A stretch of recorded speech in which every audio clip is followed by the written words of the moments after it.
Hello, everybody. Welcome to the Empressive channel.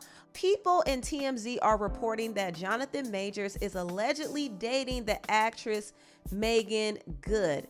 They were spotted at the Alamo Draft House in LA last weekend to see a movie, so they're not hiding the fact that they're hanging out. Now, if this is true, this does sound like a PR stunt to me, and I'm a little surprised that Meagan Good would go along with something like this. But I smell Jonathan Majors' team all over this.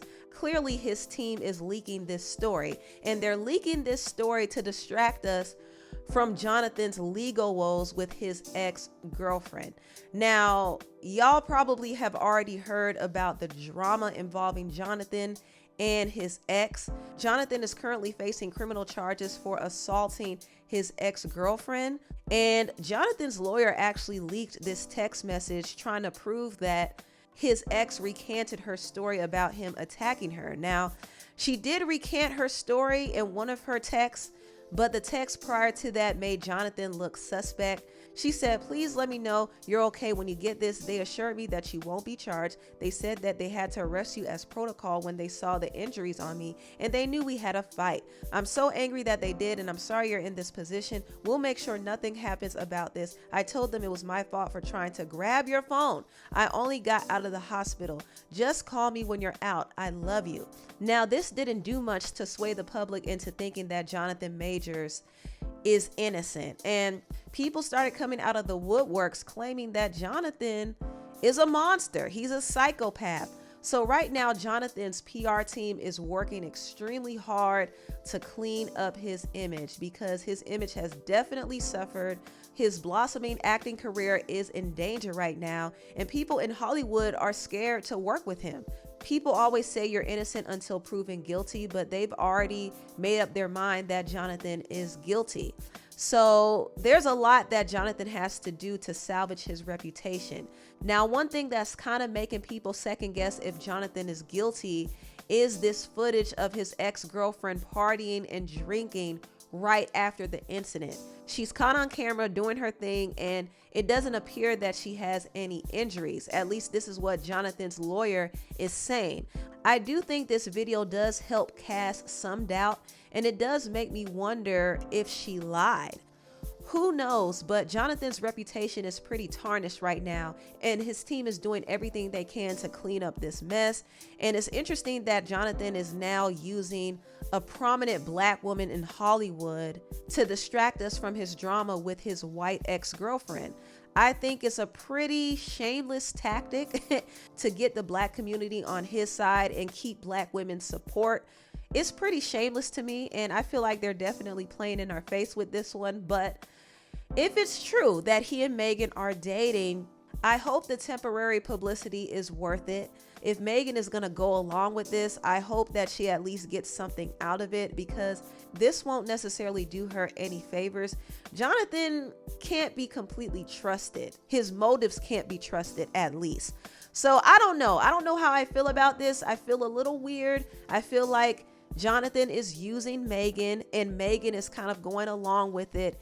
It just feels a little weird. Honestly, if Jonathan never got caught up in that drama with his ex, I would be all here for this relationship. I would. But right now, I'm not feeling too sure about this, and I don't like the idea of Jonathan using a black woman as his backup or his cleanup woman. When things go wrong with his preference, he wants to run back to black women.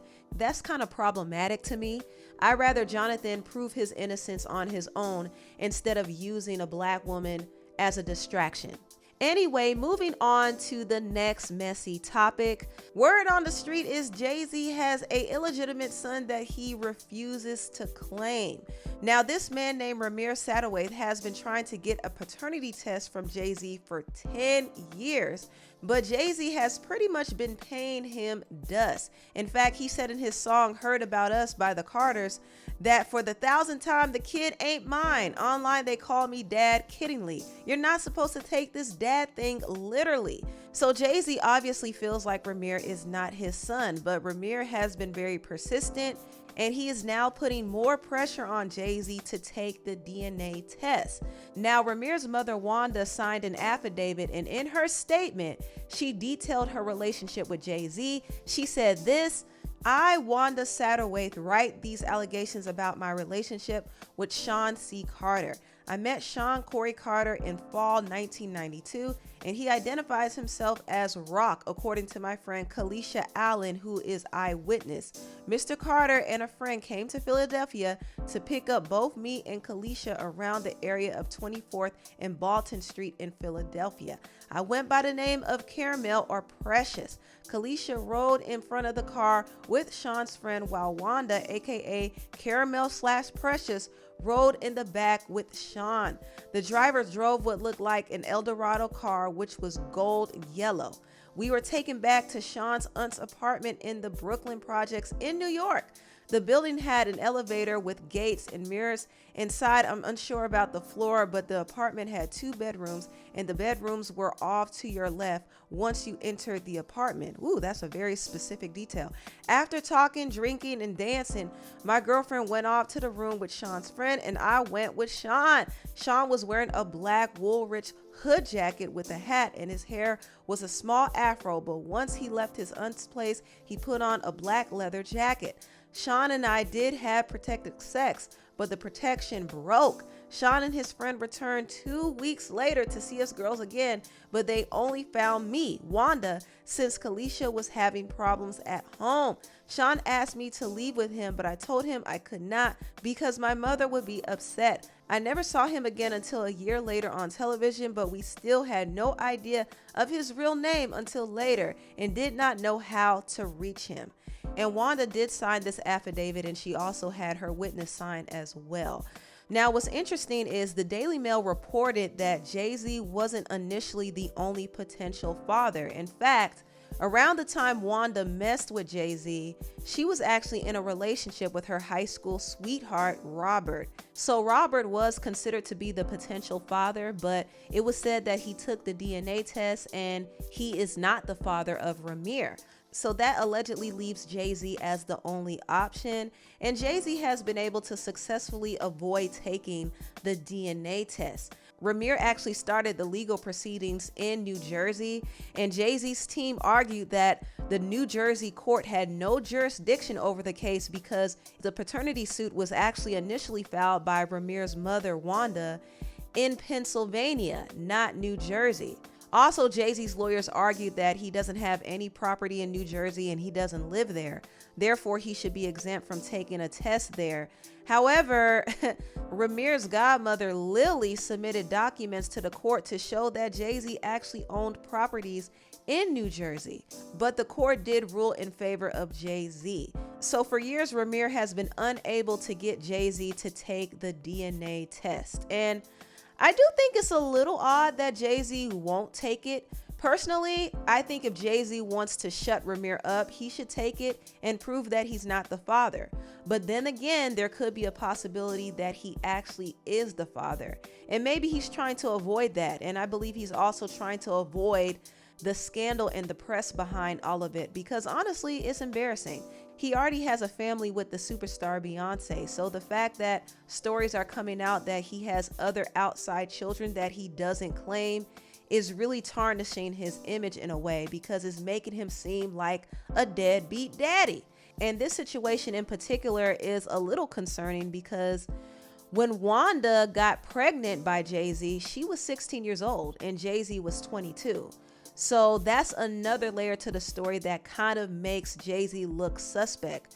If he took a DNA test and he was in fact Ramir's father, it would expose the fact that he was messing around with an underage girl. So this whole paternity case is extremely messy. We may never know if Ramir is Jay-Z's father. I'm sure if it comes out that he is, the story will be kept under wraps, just like the story about Letitia Macer. I don't know if y'all remember, but a few years ago, there was a woman named Letitia who claimed that Jay-Z is her father as well.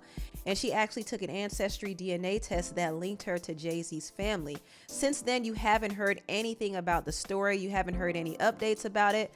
And I find that to be a little interesting, but it's possible that Jay-Z probably is her father. So you never know. I don't really know what's going to happen with this whole Ramir and Jay-Z case. but hopefully Ramir can get some answers.